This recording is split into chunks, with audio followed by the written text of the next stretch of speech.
El turno nocturno no existe oficialmente en el reglamento del Panteón San Jerónimo. Después de las 8, el portón se cierra. Nadie entra, nadie sale. Esa es la teoría. En la práctica, cuando una funeraria se retrasa o una orden judicial exige exhumación inmediata, alguien tiene que quedarse. Ese alguien fue Mauro durante casi 30 años. Mauro no cree en apariciones, cree en descomposición, presión de gases, fracturas post-mortem, errores humanos.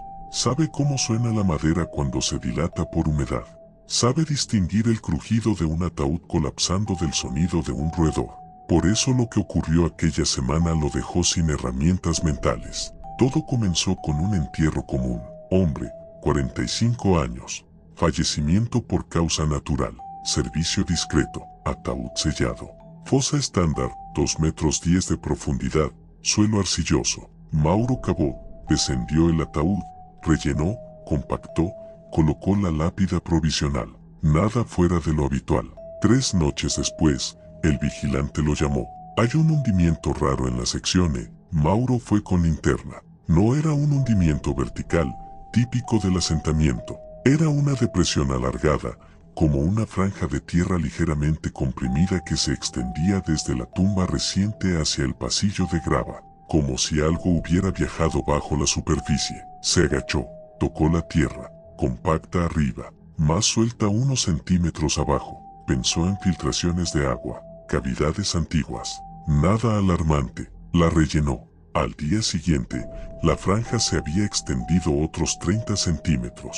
No hacia otra tumba, hacia el centro del bloque. Mauro decidió abrir la fosa reciente para descartar colapso interno. Con autorización, comenzó a excavar.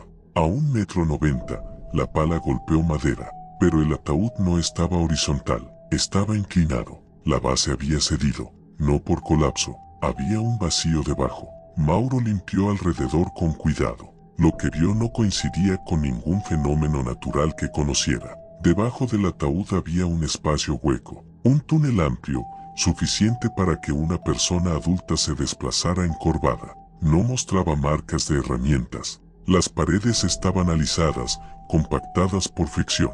No era un derrumbe, era una excavación.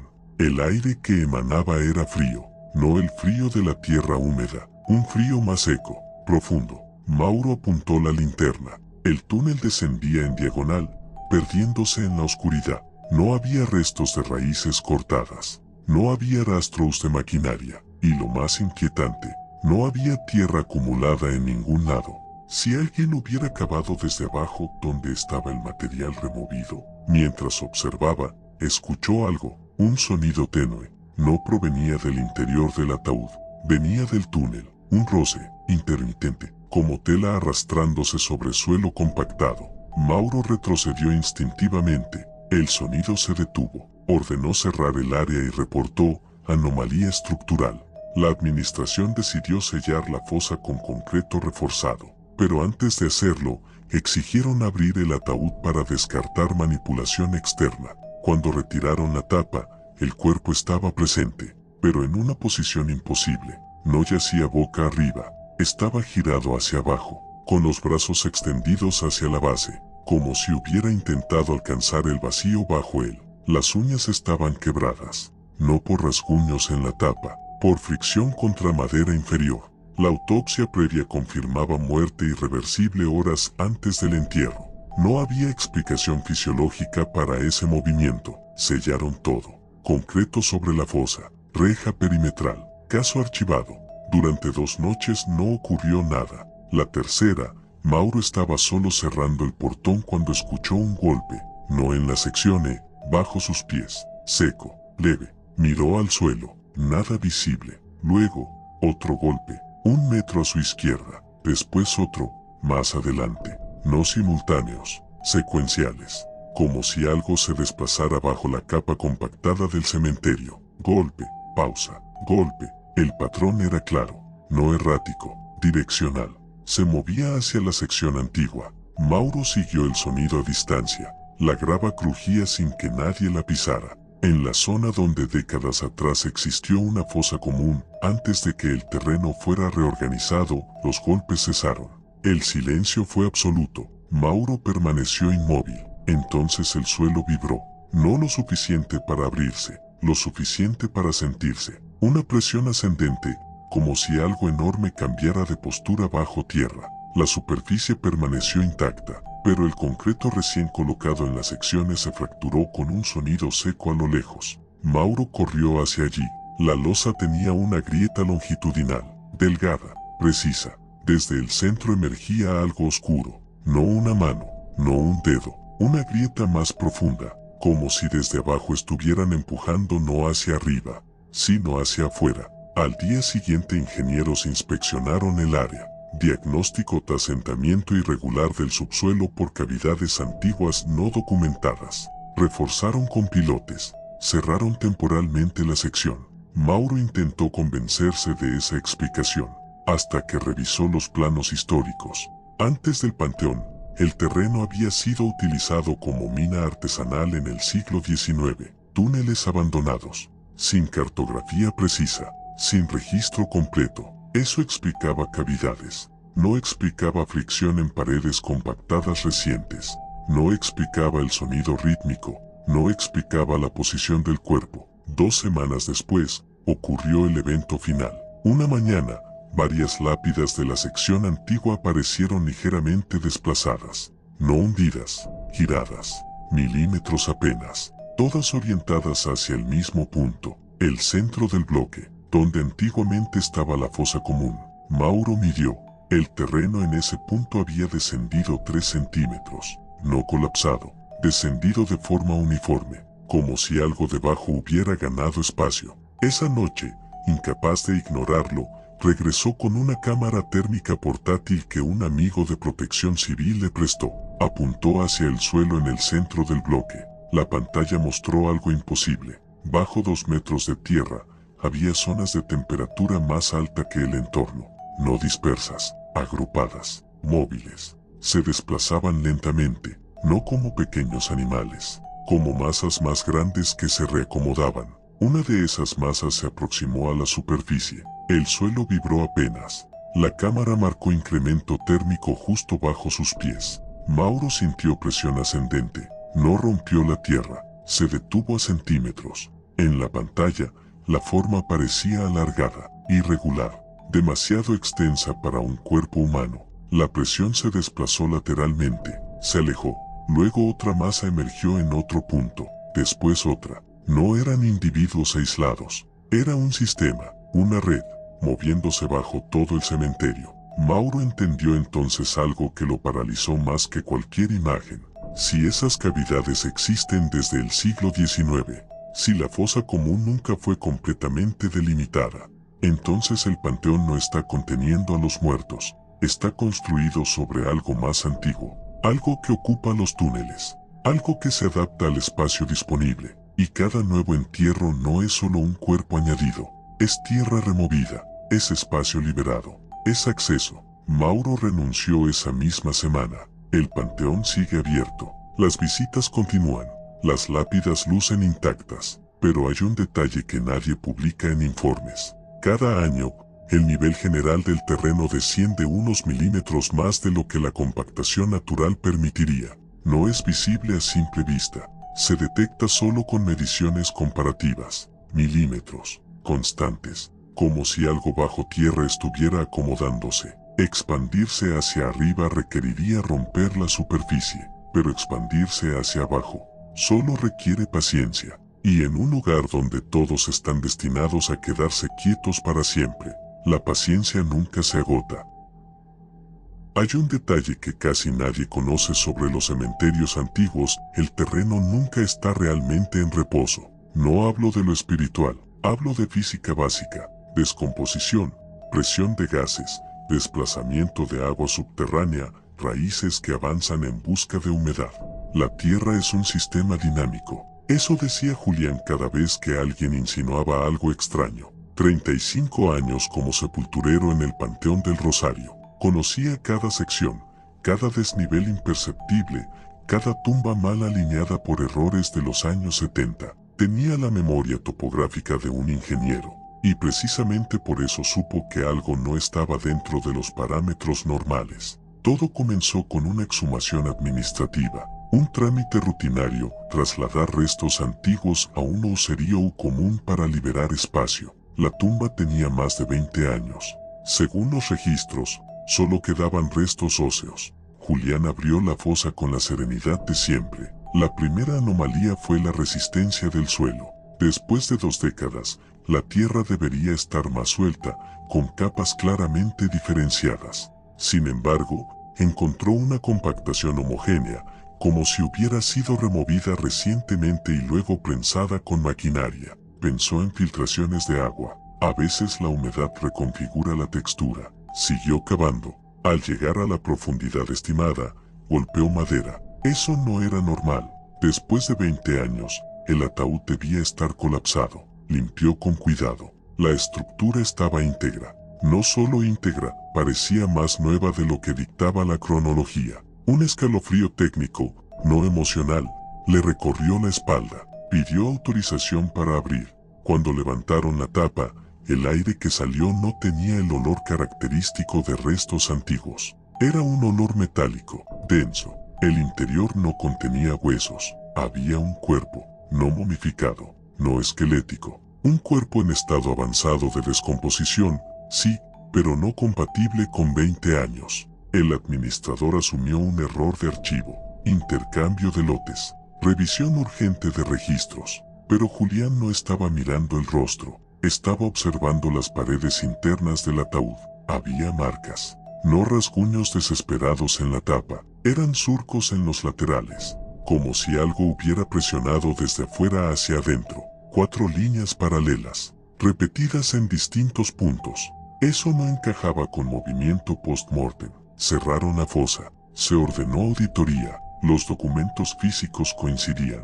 Las fechas eran correctas, pero al revisar otras tumbas antiguas para descartar más errores, descubrieron algo peor. En varias de ellas, la profundidad real no correspondía con el registro histórico. No eran más superficiales, eran más profundas, entre 15 y 30 centímetros adicionales, uniforme, sistemático, como si el terreno bajo ciertas secciones hubiera descendido o sido excavado desde abajo. Julián decidió inspeccionar el subsuelo con una varilla de sondeo en una zona sin tumbas, un pasillo entre bloques. La varilla descendió 2 metros, 3, 4. A los 5 metros dejó de encontrar resistencia firme. Había un vacío, no una cavidad pequeña, un espacio amplio. El panteón había sido construido en el siglo XIX, sobre un terreno que antes fue zona rural.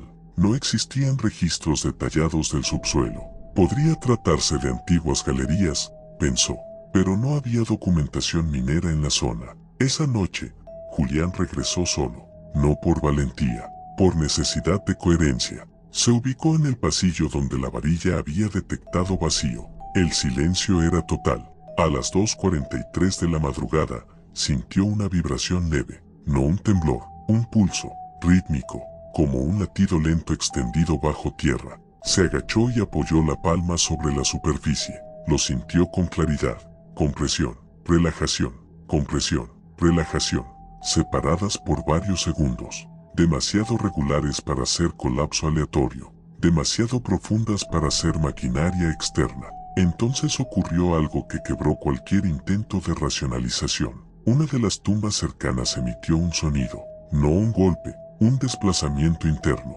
La lápida vibró apenas. El suelo alrededor se tensó. Julián retrocedió. Desde la base de la lápida comenzó a filtrarse tierra fina, no hacia afuera, hacia adentro, como si debajo existiera succión. La tierra del pasillo también empezó a descender lentamente, formando un hundimiento suave, no abrupto, progresivo. Julián iluminó el punto con la linterna. La superficie no se rompía, simplemente bajaba, milímetro a milímetro, como si el subsuelo estuviera expandiendo un espacio. El pulso volvió, más intenso. La compresión levantó apenas la grava bajo sus botas. Luego cedió, y con esa cesión, escuchó algo. No provenía de una tumba específica, venía de más abajo. Un sonido colectivo, un roce múltiple, como si muchas superficies húmedas se desplazaran entre sí en un espacio estrecho. No eran pasos, no eran animales pequeños, Era algo de mayor escala. Julián se arrodilló y apuntó la linterna hacia una grieta que comenzaba a formarse en el pasillo. La abertura no mostraba profundidad infinita, mostraba movimiento. Algo oscuro pasó bajo el nivel visible. No distinguió forma clara, solo masa y temperatura. El aire que emergió era tibio, no frío de caverna, tibio, orgánico. Retrocedió cuando la grieta se cerró lentamente. Al día siguiente, reportó inestabilidad severa del terreno. Ingenieros realizaron estudios de subsuelo. El resultado oficial fue ambiguo, cavidades naturales de origen indeterminado.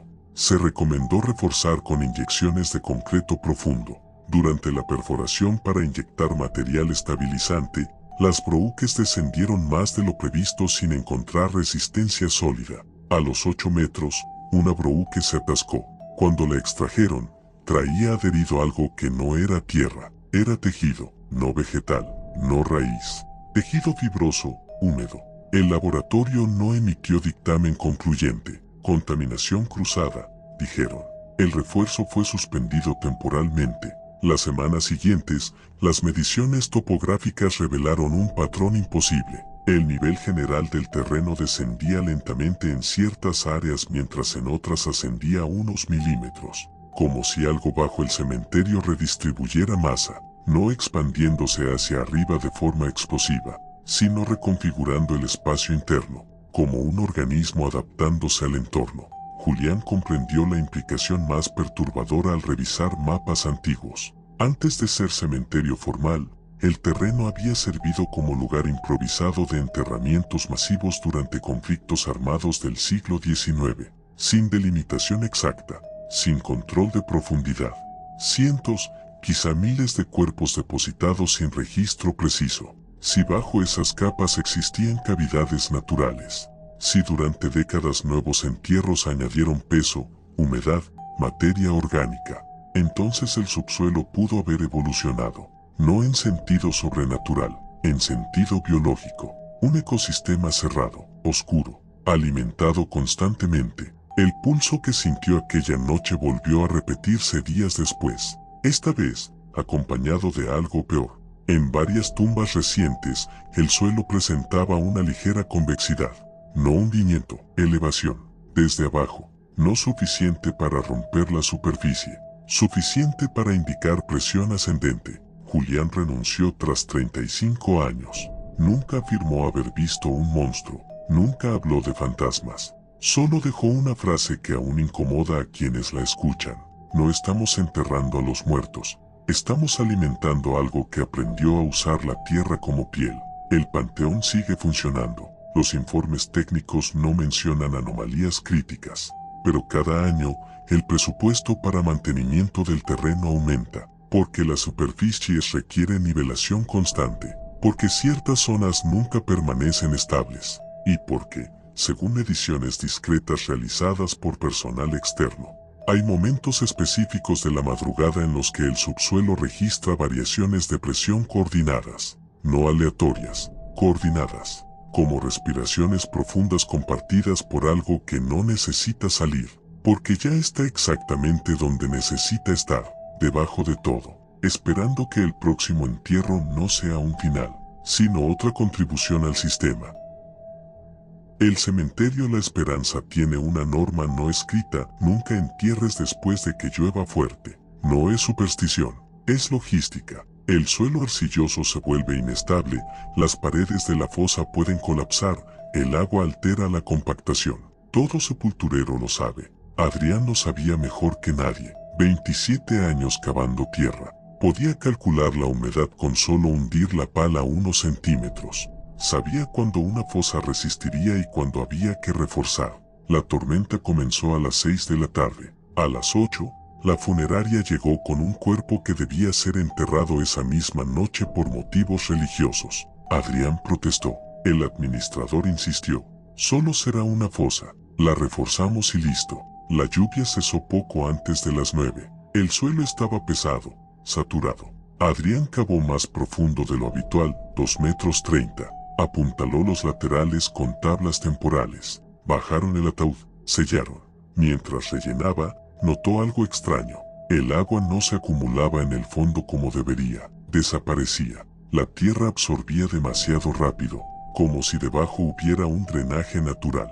Terminó el trabajo y se fue. A la mañana siguiente, la tumba no estaba hundida, estaba ligeramente elevada, no en el centro, en los bordes, como si algo desde abajo hubiera empujado el perímetro. Adrián pensó en expansión de gases, aunque era demasiado pronto para eso. Clavó una varilla metálica cerca de la lápida, descendió más de lo esperado, sacó la varilla, la punta estaba tibia, no fría como la tierra húmeda, tibia. Decidió abrir nuevamente la fosa. Con cada palada sentía que la tierra ofrecía menos resistencia de la lógica post-lluvia. Al llegar al nivel del ataúd, notó que no estaba en la posición exacta. Había descendido unos centímetros más, no por hundimiento uniforme. Estaba inclinado hacia un extremo. El lado izquierdo parecía más bajo. Retiró más tierra. Entonces lo vio.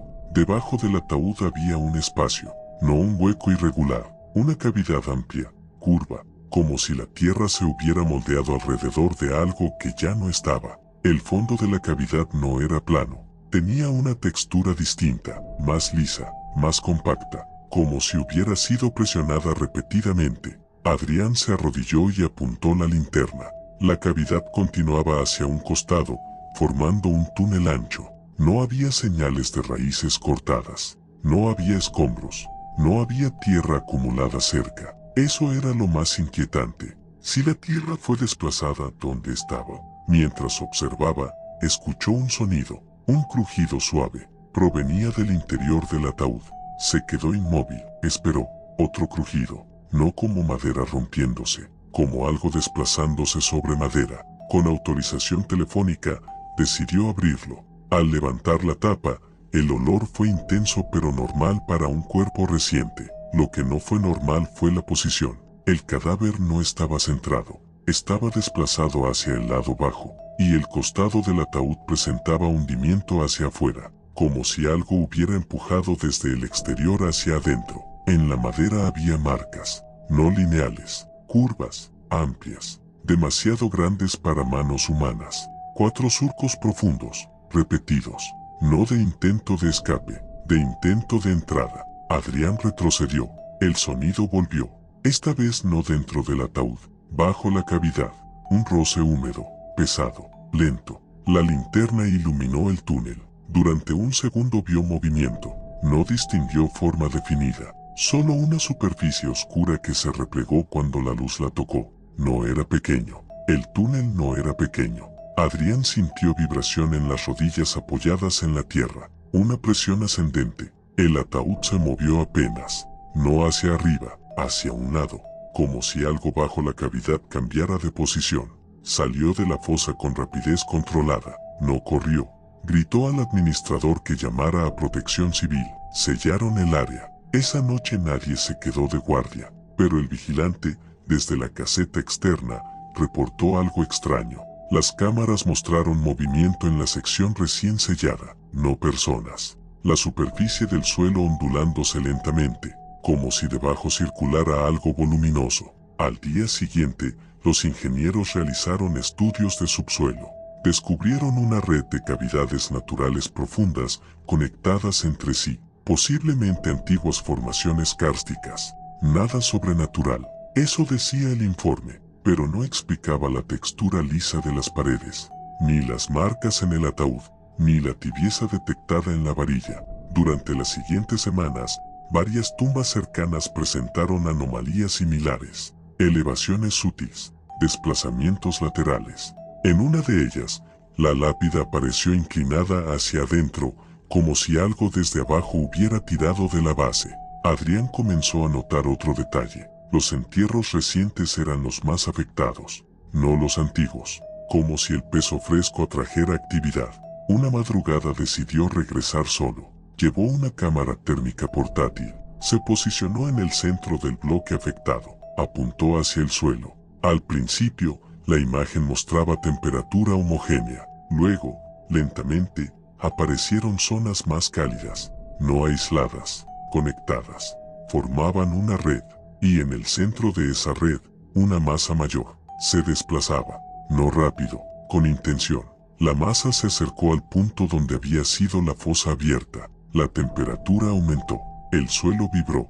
Adrián dio un paso atrás. En la pantalla, la forma ascendió unos centímetros. Se detuvo justo bajo la superficie. El terreno se tensó. La grava crujió. Y entonces ocurrió algo que lo dejó sin aire. Desde varios puntos simultáneamente, otras masas menores se movieron hacia la principal.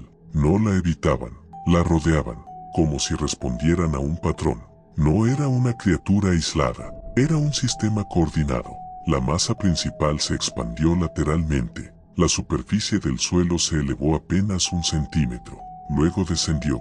En la cámara térmica, las formas no desaparecieron, se redistribuyeron, como si hubieran terminado un proceso. Adrián comprendió algo perturbador. Las lluvias no habían creado las cavidades, las habían saturado, y la saturación había activado movimiento. El agua había facilitado desplazamiento. El terreno no era solo tierra y restos, era un espacio habitado, no por espíritus, por algo que se adaptó a oscuridad, presión y alimento constante.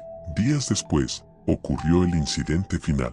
Una familia visitaba una tumba reciente cuando el suelo a su lado cedió abruptamente. No se abrió un abismo, se formó una depresión circular de medio metro. En el fondo no había agua, había oscuridad y un olor tibio. Protección Civil cerró el cementerio temporalmente. El informe oficial habló de colapso por cavidades subterráneas no cartografiadas.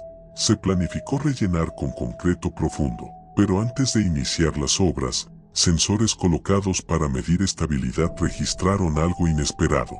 Variaciones de presión rítmicas, no aleatorias, sin correlación con actividad sísmica, sin correlación con maquinaria externa, pulsos, lentos, constantes, como respiraciones profundas. El proyecto de inyección de concreto fue cancelado por riesgo estructural impredecible. El cementerio reabrió parcialmente. Las secciones más afectadas quedaron clausuradas. Adrián renunció. No habla de monstruos, no habla de maldiciones. Solo repite una idea que resulta más inquietante que cualquier leyenda. Si bajo el cementerio existe una red de cavidades vivas, cada ataúd no es un final, es provisión. Porque lo más escalofriante no fue ver algo moverse bajo tierra, fue entender que nunca intentó salir, nunca rompió la superficie, nunca atacó, solo se adaptó, se desplazó cuando hubo humedad, se acercó cuando hubo peso nuevo, se reorganizó cuando el terreno cambió, como un organismo paciente que no necesita prisa. Y si algo puede vivir décadas bajo toneladas de tierra sin necesidad de emerger, entonces la pregunta no es qué es. La pregunta es cuánto tiempo lleva allí, y cuánto más puede crecer, sin que nadie lo note, mientras seguimos enterrando cosas encima. Nadie quiere trabajar en la sección -12 del cementerio municipal después de las 3 de la madrugada. No es una regla oficial, es una costumbre que se impuso sola. La sección -12 es la más antigua. Las tumbas son irregulares. Las lápidas están torcidas por décadas de asentamiento y las raíces de los árboles atraviesan el subsuelo como venas gruesas. Ramiro llevaba 32 años como sepulturero. Había abierto fosas bajo tormentas eléctricas, durante epidemias y en noches sin luna. Nunca rechazó un turno, hasta lo que ocurrió con la tumba 12B47. El entierro fue normal. Mujer, 64 años, fallecimiento por causas naturales, ataúd sencillo, madera clara, familia reducida, nada fuera de lo común. Ramiro cavó a 2,20 metros. El suelo en esa zona siempre era más blando, con capas de tierra oscura mezcladas con restos antiguos que nadie registró correctamente en los años 50. Bajaron el ataúd, rellenaron, compactaron. 3 días después, la hija regresó alterada. La tierra se mueve, dijo. Ramiro fue a revisar. No estaba hundida, estaba respirando. Esa fue la palabra que le vino a la mente, aunque jamás la dijo en voz alta. La superficie subía y bajaba apenas unos milímetros, muy despacio. Si uno no miraba fijamente, no lo notaba. Se arrodilló, apoyó la palma, esperó, nada. Cuando retiró la mano, el movimiento volvió. No era viento, no era vibración externa. Era una oscilación mínima, pero rítmica. Ramiro decidió vigilar esa noche. A las 2:58 am, la oscilación se hizo más marcada. La tierra se elevó ligeramente, luego descendió. Elevación, descenso. Como si debajo hubiera una cámara de aire que se expandiera y contrajera. Pensó en acumulación de gases. Era lo lógico. A las 3:07, escuchó el primer sonido. Un golpe amortiguado. No contra la tapa del ataúd, contra el lateral. Luego un roce, arrastre, como madera deslizándose sobre algo húmedo.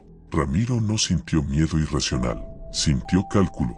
Si el cuerpo se hubiera movido por presión interna, el sonido sería interno. Esto provenía de afuera. Pidió autorización para exhumar al día siguiente. Cuando comenzaron a cavar, la tierra estaba más suelta que días antes. Al llegar al ataúd, notaron que estaba inclinado, no por hundimiento vertical. Estaba girado 15 grados hacia la izquierda. Limpiaron el costado. La pared de la fosa no era sólida. Había cedido hacia una cavidad lateral. Un espacio oscuro del tamaño suficiente para que algo grande se desplazara. No era un túnel estrecho. Era una galería. Las paredes estaban lisas. No había raíces colgando. No había tierra acumulada dentro. Como si la tierra desplazada no existiera. Ramiro iluminó el interior. La galería se curvaba y desaparecía en la oscuridad. Mientras observaba, algo cambió. El aire que salía de allí no era frío, era templado, y tenía un olor particular, no a descomposición, a humedad orgánica concentrada. Decidieron abrir el ataúd. La tapa ofreció resistencia, como si estuviera presionada desde un costado. Cuando finalmente se dio, el cuerpo estaba allí, pero no en posición normal. Estaba de lado, rostro hacia la pared hundida, la mejilla apoyada contra la madera deformada. Los dedos de la mano derecha estaban fracturados, no por intentar salir, por intentar empujar hacia el lateral.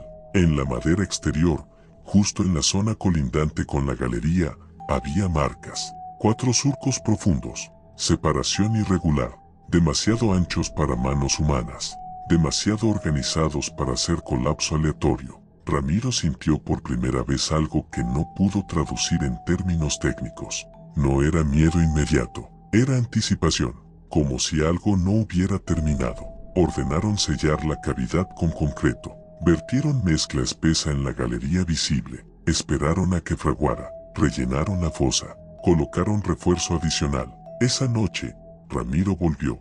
No confía en soluciones apresuradas. Se paró frente a la tumba sellada. El concreto aún estaba fresco. A las 3:12 am, escuchó el sonido. No provenía de la tumba, venía de más lejos.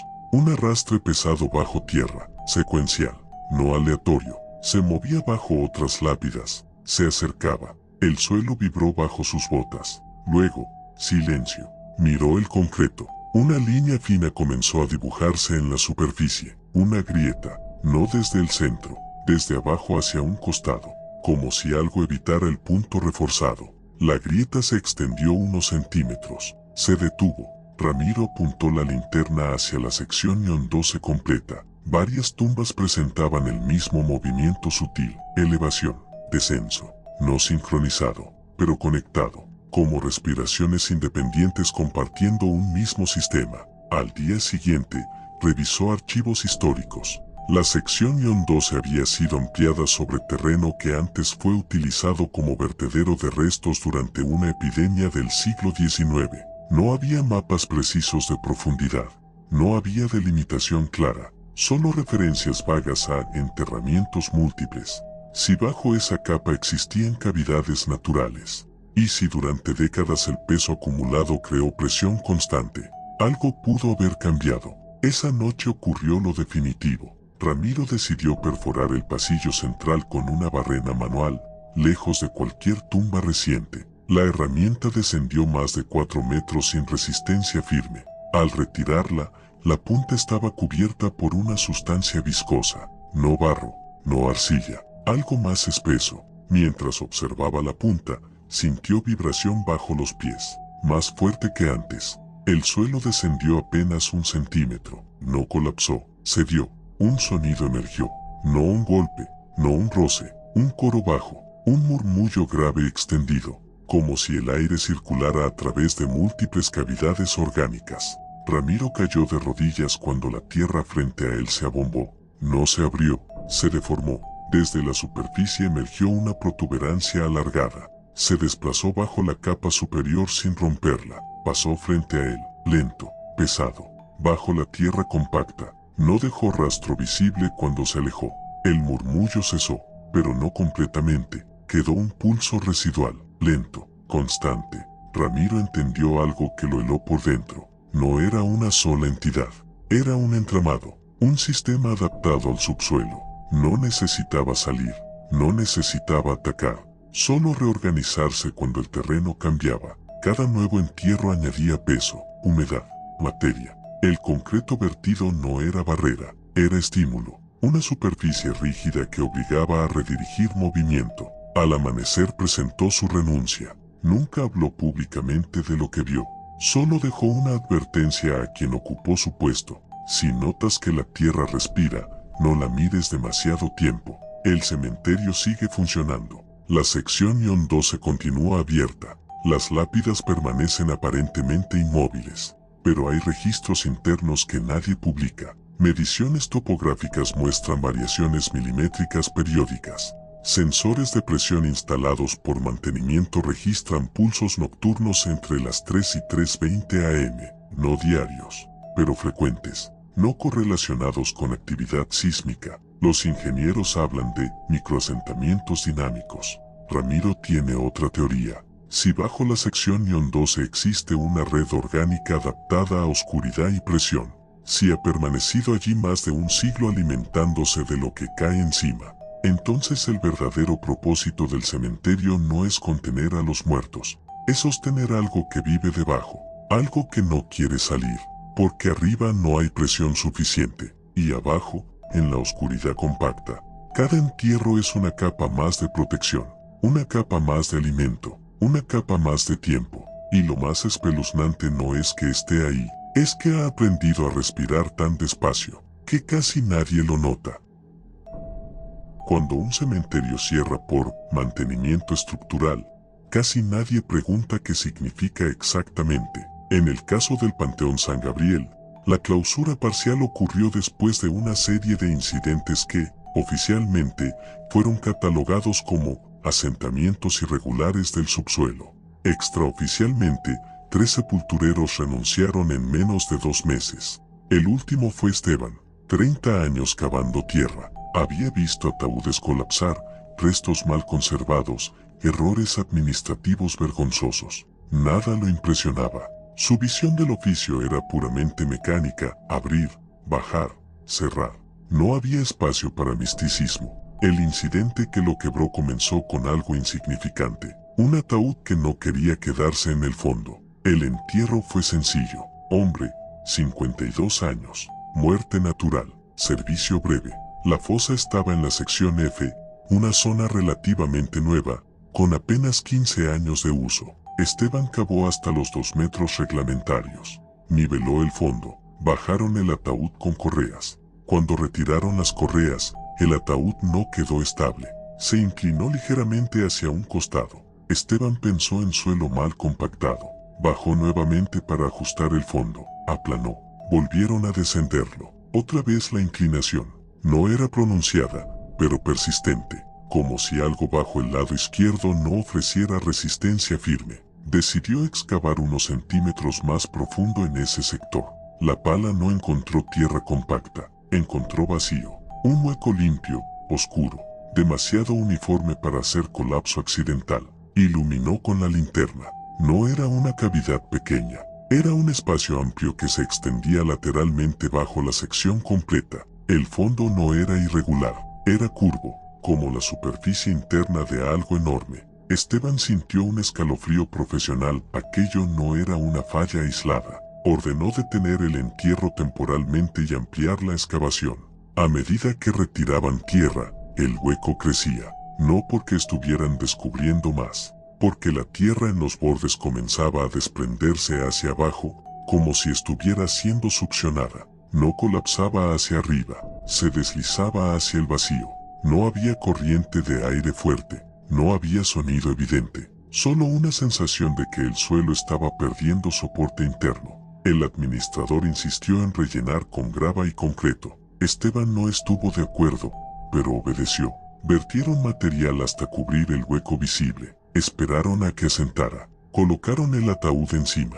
Esta vez pareció estable. Sellaron la fosa. Esa noche, Esteban regresó solo. No confiaba en soluciones apresuradas. Se posicionó en la sección F a las 2:45 am. El silencio era absoluto. A las 3:02, escuchó el primer sonido. No provenía de la tumba reciente. Venía de debajo de la grava del pasillo. Un crujido profundo, luego otro, secuencial. No era madera, no era tierra colapsando. Era algo que se desplazaba, lento, pesado, como si una masa enorme se acomodara bajo presión. El suelo vibró suavemente bajo sus botas. Esteban retrocedió un paso. La vibración se detuvo. Luego comenzó de nuevo, esta vez más cerca de la tumba sellada. La lápida provisional tembló apenas. No se movió de su sitio, pero la tierra alrededor mostró una ondulación leve, como una ola detenida a medio impulso. Esteban iluminó el suelo. La superficie parecía intacta. Entonces lo vio. Una línea fina apareció en la tierra compactada, no una grieta abrupta, una hendidura que avanzaba lentamente, describiendo un arco alrededor de la tumba, como si algo debajo estuviera rodeándola. El sonido volvió, un roce húmedo, arrastre contra una superficie rígida. El concreto recién vertido comenzó a emitir pequeños chasquidos. No se fracturó de inmediato, resistió, luego se dio con un crujido seco. No explotó hacia arriba, se hundió hacia abajo. La tumba descendió unos centímetros, no mucho, suficiente para que Esteban sintiera el cambio de nivel bajo sus pies. El suelo no colapsó violentamente, se reconfiguró, como si algo bajo tierra hubiera ganado espacio. El olor que emergió no era el de descomposición, era tibio, denso, orgánico. Esteban retrocedió más. Entonces ocurrió lo que lo persiguió en sueños después. La superficie frente a él se abombó, no se abrió, se deformó hacia arriba, formando una protuberancia alargada de casi 2 metros. Se desplazó bajo la capa superficial sin romperla, pasó lentamente frente a él. El contorno sugería algo voluminoso, no humano, demasiado ancho. La grava crujía al paso de la masa subterránea. No había desesperación en el movimiento, había dirección. La protuberancia rodeó la tumba reciente y se detuvo al otro lado. La tierra descendió lentamente. Silencio. Esteban permaneció inmóvil varios minutos. Luego, muy despacio, se acercó al punto donde la masa se había detenido. Apoyó la palma sobre la superficie. Sintió calor, no superficial, profundo, como si debajo existiera algo que generara temperatura propia. El calor se desplazó bajo su mano. Se alejó. No era imaginación, la sensación era física. Esa misma noche, decidió comprobar algo más. Caminó hacia el límite de la sección F, donde comenzaba un área más antigua. Allí el terreno era ligeramente más alto. Apuntó la linterna. Varias lápidas presentaban inclinación reciente, todas hacia la sección F, no por hundimiento desigual, por presión lateral, como si desde la zona nueva algo estuviera expandiéndose hacia la antigua. Al día siguiente solicitó revisión geotécnica completa. Los estudios revelaron cavidades subterráneas extensas a profundidades variables. No había registro histórico de minas ni túneles en esa zona.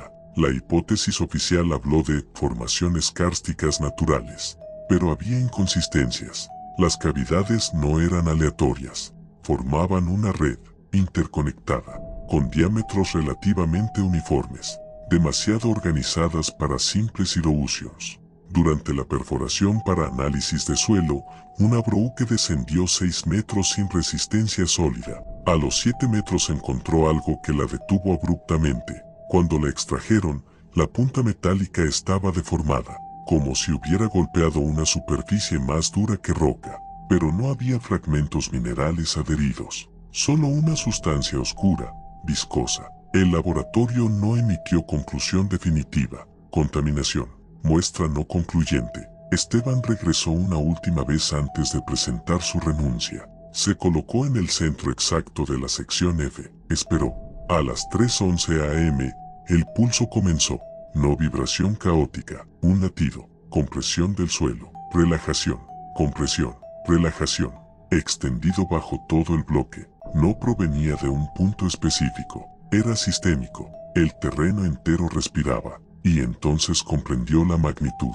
No era una criatura aislada moviéndose bajo una tumba, era el subsuelo completo reorganizándose, como un organismo distribuido, una red viva, cada cavidad conectada a otra, cada entierro añadiendo peso, humedad y materia, alimentando algo que no necesitaba salir, solo expandirse dentro de los límites que la tierra le permitía. Mientras permanecía allí, sintió algo distinto, no debajo, a su alrededor. Las lápidas más cercanas vibraron apenas, no todas, solo algunas, las más recientes, como si debajo de cada una hubiera nodos activos. El pulso se intensificó durante varios segundos, luego cesó. El silencio posterior fue absoluto. Esteban entendió entonces lo más aterrador.